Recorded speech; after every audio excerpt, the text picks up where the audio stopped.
ఈరోజు తెలంగాణ రాష్ట్రంలో బీసీలకు విద్యా ఉద్యోగ రాజకీయ రంగంలో 42% రిజర్వేషన్లు పెంచాలనే ప్రధాన డిమాండ్ తోటి ఈ నెల 18న తెలంగాణ రాష్ట్ర బంద్కు పిలుపు ఇవ్వాలని చెప్పి మా బీసీ జేఏసీ ఒక నిర్ణయం తీసుకుంది. అందులో భాగంగా ఈ బంద్కు మద్దతుగా రాష్ట్రంలో ఉన్నటువంటి అన్ని ప్రధాన రాజకీయ పార్టీలను కలిసి విజ్ఞప్తి చేయాలనే ఒక ఉద్దేశంతో ఇలా జేఏసీ చైర్మన్ కృష్ణన్న గారు, కో చైర్మన్ నారగోని గారు, రాజారాం యాదవ్ గారు, దాస్ సురేష్ గారు, మిగతా బీసీ కుల సంఘాల పెద్దలమందరం కోఆర్డినేటర్లు అందరం కలిసి ఈరోజు టీఆర్ఎస్ పార్టీ వర్కింగ్ ప్రెసిడెంట్ అయినటువంటి గౌరవ కేటీఆర్ గారికి, అదేవిధంగా మా బీసీ పెద్దలు మధుసూదన్చారి గారు, సీనన్న గారు, ఇంకో సీనన్న గారు, రవిచంద్రన్న గారు, గంగులన్న గారు, లింగయ్య యాదవ్ అన్న గారు, చెరుకు సుధాకర్ణ గారు, మొత్తం అందరికీ ఇవ్వాలనే ప్రధాన ఉద్దేశంతో వచ్చి ఈరోజు ఇవ్వడం జరిగింది.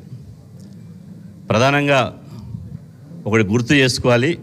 2006లో అప్పుడు కేసీఆర్ గారు ఉద్యమ నాయకులు 2006లో కేంద్రీయ విద్యా సంస్థలో ఓబీసీలకు 27% రిజర్వేషన్లు పెడితే ఆ రిజర్వేషన్లు వ్యతిరేకిస్తూ ఢిల్లీ నుంచి గల్లీ వరకు దేశవ్యాప్తంగా రిజర్వేషన్ వ్యతిరేకులు కోర్టులను వేదికలుగా చేసుకొని రిజర్వేషన్లు అడ్డుకుంటే ఆ రోజు కూడా బీసీ సంఘాలుగా ఆ రోజు ఉమ్మడి ఆంధ్రప్రదేశ్ ప్రత్యేక తెలంగాణ కాలే.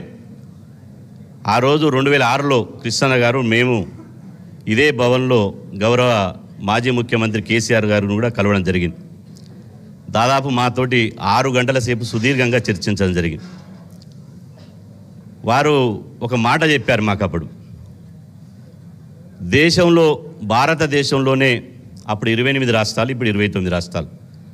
28 రాష్ట్రాల్లో ఒక రాష్ట్రంలో ఒక రిజర్వేషన్ల విధానం అంటే దేశమంతా ఒకే తీరుగా ఉండాలి. కానీ ఒక రాష్ట్రంలో 69% రిజర్వేషన్లు ఎట్లుంటాయి, ఇంకొక రాష్ట్రంలో 50% రిజర్వేషన్లు ఎట్లుంటాయి, జనాభా ప్రాతిపదికన రిజర్వేషన్లు ఉండాలి కదా.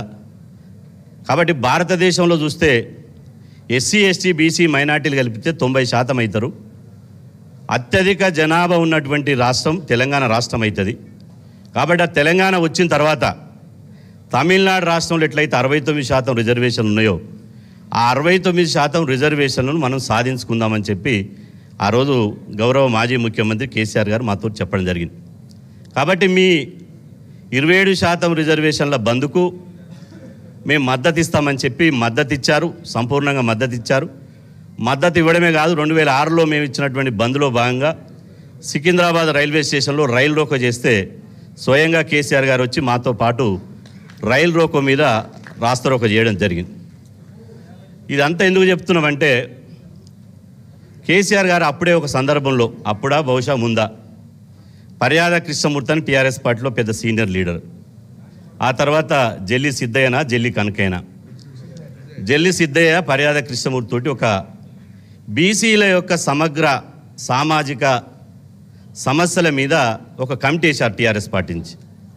దీని మీద అధ్యయనం చేయండి, మన పార్టీలో కూడా ఒక విధానం ఉండాలి, రేపు భవిష్యత్తులో తెలంగాణలో అధికారంలోకి వచ్చినప్పుడు బీసీలకు ఏం చేయాలనే దాని మీద మనం ఇప్పుడే ఒక అధ్యయనం చేయాలనుకున్నప్పుడు అధ్యయనం చేశారు. పర్యాద కృష్ణమూర్తి మమ్మల్ని కలిసి మా దగ్గర వివరాలను సేకరించి టీఆర్ఎస్ పార్టీను ఒక రిపోర్ట్ ఇవ్వడం జరిగింది కేసీఆర్ గారికి. ఆ రిపోర్ట్లో ప్రధానంగా బీసీలకు విద్యా ఉద్యోగ రాజకీయ రంగాల్లో 44% రిజర్వేషన్లు ఇవ్వాలి అని చెప్పి ఒక రిపోర్ట్ ఇవ్వడం జరిగింది. అది పెద్దలు అందరికి తెలిసి ఉండాలి, ఎందుకంటే మా గురించి ఆలోచించారు కాబట్టి మేము గుండెలో పెట్టుకున్నాం. ఆ రోజు 44% టీఆర్ఎస్ పార్టీ ఆధ్వర్యంలో చేసినటువంటి ఆ 44% నుంచి ఆ రోజు నుంచి కొట్లాట జరుగుతుంది. 44% కావాలి, 44% కావాలని, ఆ తర్వాత కులగణన చేయాలని. బీసీ సంఘాలుగా మా బాధ్యత, ఏ ప్రభుత్వం కానీ ఏ పార్టీ కానీ బీసీలకు మేలు చేసినప్పుడు మేలు చేసింది అంటాం. బీసీ కులాలకు ఆత్మగౌరవ భవనాలు పెట్టినప్పుడు కేసీఆర్ గారికి ధన్యవాదాలు తెలిపినాం. బీసీ కులాలకు ఒకేసారి 300 రెసిడెన్షియల్ పాఠశాలలు పెట్టినప్పుడు ధన్యవాదాలు తెలిపినాం. బీసీలకు చట్టసభల్లో రిజర్వేషన్లు కావాలని పెట్టినప్పుడు ధన్యవాదాలు తెలిపినాం. కానీ మా జీవితంలో అగ్రకుల ముఖ్యమంత్రులకు ఎవరికి పూలాభిషేకాలు పశుపాభిషేకాలు చేయకూడదు కూడా. ప్రభుత్వం ఏదైనప్పటికీ బీసీలకు కొంత మేలు జరిగేటువంటి విషయంలో ప్రభుత్వం చేస్తా అంటే స్వాగతిస్తాం, చేయాలని డిమాండ్ చేస్తాం. ఖచ్చితంగా ఇలా 42% రిజర్వేషన్ల గురించి మరొకసారి 2006లో జరిగిన బంద్ మళ్ళా తెలంగాణలో ఎందుకు బంద్ పిలిపిస్తున్నాం? ఈ బంద్ అనేది వ్యక్తుల ప్రయోజనాల కోసం కాదు, ఇది 2.5 కోట్ల మంది బీసీల ప్రయోజనాల కోసమే ఇంత కఠినమైన నిర్ణయం తీసుకున్నాం. 42% రిజర్వేషన్లు వచ్చే వరకు వెనుకడిగేసేది లేదు. దానికి కేసీఆర్ గారు ఆ రోజు ఎట్లయితే 2006లో బంద్కు మద్దతు తెలిపి స్వయంగా పాల్గొన్నాడో, ఇవాళ కేసీఆర్ గారి తరపున వాళ్ళ వారసుడు మన యువ నాయకుడు రామన్న కూడా మద్దతు ఇస్తాడని చెప్పి టీఆర్ఎస్ భవన్కి వచ్చి విజ్ఞప్తి చేస్తున్నామని చెప్పి ఈ సందర్భంగా తెలియజేస్తున్నాం. ఈరోజు వాస్తవంగా 2 నిమిషాల్లో నేను చెప్పే ప్రయత్నం చేస్తా. దేశంలో బీసీలకు జరుగుతున్న అన్యాయం ఏ సామాజిక వర్గానికి జరగడం లేదు. ఎందుకంటే ఈ దేశంలో బీసీలు పుట్టడంగా పాపమైందా శాపమైందా మాకు తెలియదు. కానీ ఎస్సీలకు ఎస్టీలకు జనాభా ప్రకారం ఉంటాయి, చివరికి అగ్రవర్ణాలకు కూడా జనాభా ప్రకారం ఉంటాయి. జనాభా ఉండి కూడా జనాభా ప్రకారం రిజర్వేషన్ లేనటువంటి ఏకైక సామాజిక వర్గం బీసీ. మరి ఈ దేశానికి పట్టడన్నం పెట్టినాం, ఉత్పత్తి చేసినాం, సేవ చేసినాం, వృత్తి చేసినాం, ఎవరిని వ్యతిరేకంగా పోలే. మేము ఇప్పటికి కూడా ఈ జేఏసీ ఏ పార్టీకి అనుకూలం కాదు, ఏ పార్టీకి వ్యతిరేకం కాదు. ఇది బీసీల ప్రయోజనాల కోసమే కొట్లాడుతున్నాం. ఈ సందర్భం లోపల కులగణన చేస్తామని కాంగ్రెస్ పార్టీ 42% రిజర్వేషన్లు ఇస్తామని చెప్పింది. ఏ ప్రతిపక్షన చెప్పిందో మాకు తెలియదు. కాబట్టి ఆ 42% రిజర్వేషన్ అమలు కోసం కాంగ్రెస్ ప్రభుత్వం అధికారంలోకి వచ్చినాక కులగణన చేయాలని స్కిప్ చేసిపోయే ఒక అవకాశం ఉంది. కానీ మేము గట్టిగా ఫైట్ చేసినాం. కులగణన చేయకుండా మీరు ఇచ్చిన 42% రిజర్వేషన్ అమలు చేయకుండా ఎన్నికలకు పోతే మాత్రం బీసీలు ఊకోరు, అగ్గి రాజేస్తారని చెప్పినాం. ఆ తర్వాత ప్రభుత్వం వెనుక పోయి కులగణన చేసింది, డెడికేటెడ్ కమిషన్ చేసింది. సరే, అటు ఇటు ఏదైందో అది ఇక అధికార పార్టీ ప్రతిపక్షాలు అన్నప్పుడు ప్రతి విమర్శలు సహజం. మళ్ళీ మేము దాన్ని జోలిగోం.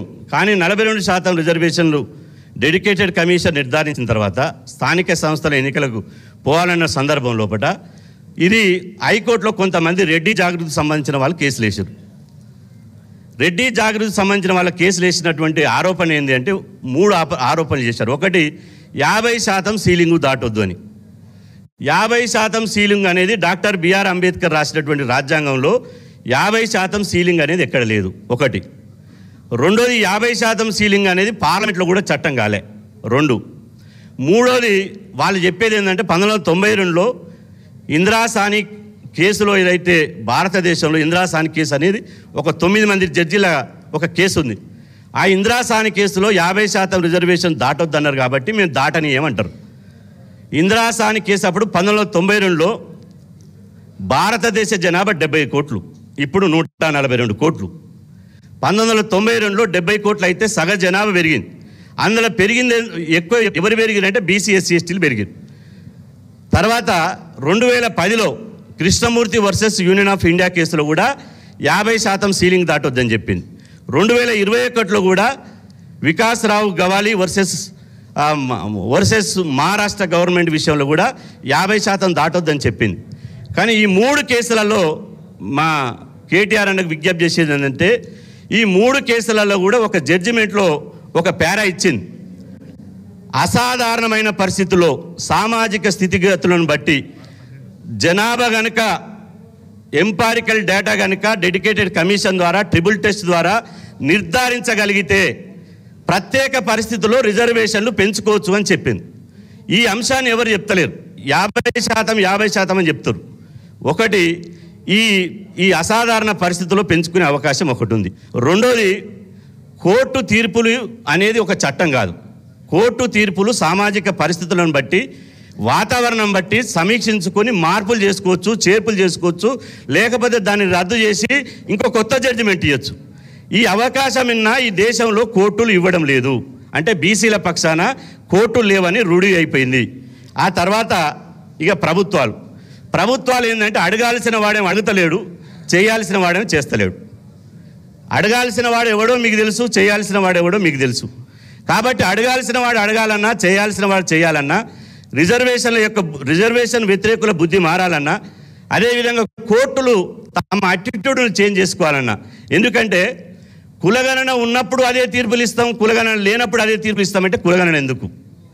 ఎస్సీ ఎస్టీలకు జనాభా ప్రకారం ఇచ్చి అగ్రవర్ణాలకు 10% ఎప్పుడైతే రిజర్వేషన్లు వచ్చినాయో 50% సీలింగ్ అనేది 60% అయిపోయింది. ఈడబ్ల్యూఎస్ రిజర్వేషన్లు ఇచ్చినప్పుడు కనపడనటువంటి 50% సీలింగు బీసీలకు ఇచ్చినప్పుడు మాత్రమే కనపడుతున్నది. అంటే ఈ దేశంలో బీసీలకు ఎంత అన్యాయం జరుగుతుందో ఒకసారి ఇవాళ బీసీలు తెలంగాణ రాష్ట్రంలో, భారతదేశంలో శోభిస్తున్నారు, అన్యాయానికి గురవుతున్నారు. కాబట్టి ఈ సమయం లోపల మళ్ళీ ఒక ఉద్యమ కార్యాచరణ తీసుకొని ఇవాళ ఈ హైకోర్టు తీర్పులు అనేది మళ్ళీ పునఃసమీక్షించాలి. సుప్రీంకోర్టులో రేపో మాపో మళ్ళీ ఒక కేసు రాబోతుంది. ఇది నిన్ననే మధ్యప్రదేశ్ స్టేట్ కూడా ఆ రాష్ట్రంలో కూడా జనాభా ప్రకారం రిజర్వేషన్లు ఇవ్వాలని వాళ్ళు సుప్రీంకోర్టు చేశారు, వాళ్ళు కేసు వేసారు, సుప్రీంకోర్టులో కూడా నడుస్తుంది.